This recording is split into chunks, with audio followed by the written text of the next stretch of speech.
The winter of 1941 on the Eastern Front was more than cold. It was a deadly adversary. Operation Barbarossa stalled before Moscow, and the German Wehrmacht faced not just the Red Army, but a merciless, freezing landscape. Temperatures plunged to -40°C, freezing engines, weapons, and men alike. German soldiers, clad in thin summer uniforms, were utterly unprepared for the Siberian winds and endless snow. Each day revealed frozen sentries, abandoned vehicles, and a landscape stripped bare by war and winter. The cold was as lethal as any bullet, sapping morale and claiming lives through frostbite and exhaustion. Soviet soldiers and civilians, though more familiar with the cold, suffered too. Fuel was scarce, and survival meant constant improvisation. The fight was not just against the enemy, but to keep the fires of life burning in a world where warmth was the difference between life and death. In this frozen hell, the need for heat became the ultimate test of resilience and ingenuity. The Russian winter was the great equalizer, punishing all who underestimated its power. The German army arrived with modern heaters, complex, fuel-hungry, and fragile. These devices, reliant on electricity and specialized fuel, quickly failed in the brutal cold and chaos of the front. Power was scarce, lubricants froze, and fuel was desperately needed for vehicles, not heaters. The promise of quick warmth vanished, leaving soldiers with useless metal boxes. In contrast, Soviet forces relied on simple, robust systems, massive brick stoves that stored and radiated heat. The Germans' technological edge became a liability, while the Russians' time-tested methods proved their worth. The lesson was clear: in true survival, simplicity and reliability trump complexity. The cold exposed the limits of modern miracles. Why did ancient heating methods succeed where modern ones failed? The answer lies in thermal mass and radiant heat. Modern heaters use convection, warming air that quickly escapes and leaves structures cold.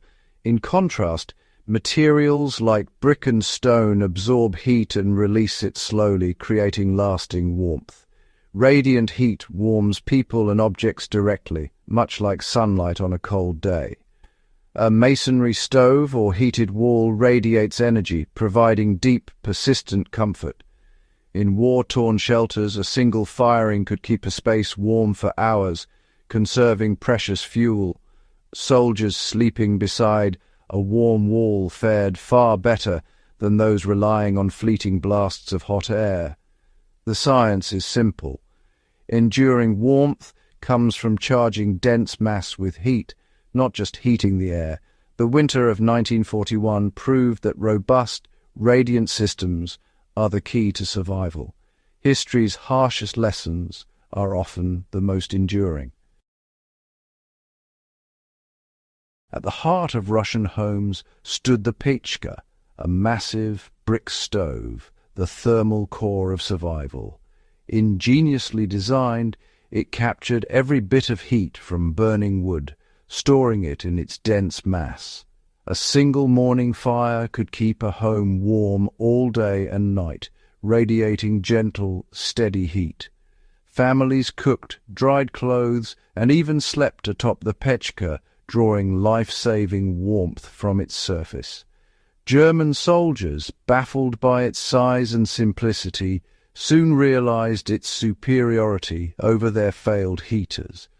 Occupying a house with a working pechka meant a rare reprieve from the deadly cold. The pechka required no electricity or special fuel, just wood and basic know-how.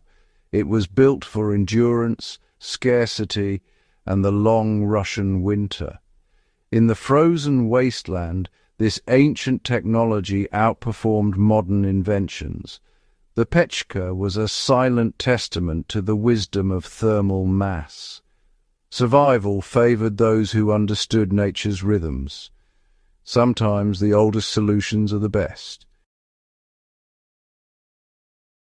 For front-line soldiers, the luxury of a pechka was out of reach. Their world was trenches and dugouts, where warmth came from makeshift braziers, metal cans or drums filled with glowing embers. Large fires were dangerous and wasteful. Small, steady heat was the goal. Soldiers became experts at nurturing embers, creating local pockets of radiant warmth to thaw hands and heat rations. Improvised stoves, fashioned from ammo boxes and tin cans, allowed for safer, more efficient fires. These humble braziers turned frozen holes into barely habitable shelters. The lesson's survival depends on careful, sustained use of energy, not brute force. In the trenches, a small, well-managed fire was a lifeline. One of the oldest survival tricks, heating stones in a fire, was rediscovered by soldiers on all sides. Dense, dry rocks placed in embers became thermal batteries, radiating gentle heat for hours. Wrapped in cloth, these hot stones were tucked into sleeping bags or coats, creating a microclimate of warmth. This method targeted heat where it mattered most, the human body. It was simple, effective, and required nothing but a fire, a rock, and a little knowledge. Soldiers in both World Wars and Korea relied on this technique when all else failed. The humble hot stone proved that the simplest solutions endure. Survival often comes down to ancient wisdom. In the Arctic North, Finnish and Norwegian ski troops faced even harsher cold. Their answer was the hot tent, a portable shelter paired with a small wood stove. Lightweight, breathable canvas tents with stove jacks allowed for safe, efficient heating. The conical design shed snow and withstood wind, while the stove's radiant heat transformed the interior into a warm haven. Troops could dry clothes, cook, and rest in comfort far from supply lines. This system gave them a crucial tactical edge over less prepared enemies. The hot tent was a perfect blend of mobility and radiant heat. It created a microclimate of survival in the harshest environments. The lesson: proactive, adaptable systems win in extreme conditions. Creating your own warmth is the ultimate advantage. The winter of 1941 taught timeless lessons about survival and heat. Thermal mass and radiant heat, embodied in the pechka brazier and hot stone, proved far superior to modern gadgets. Convection heaters, reliant on fragile systems, failed when it mattered most.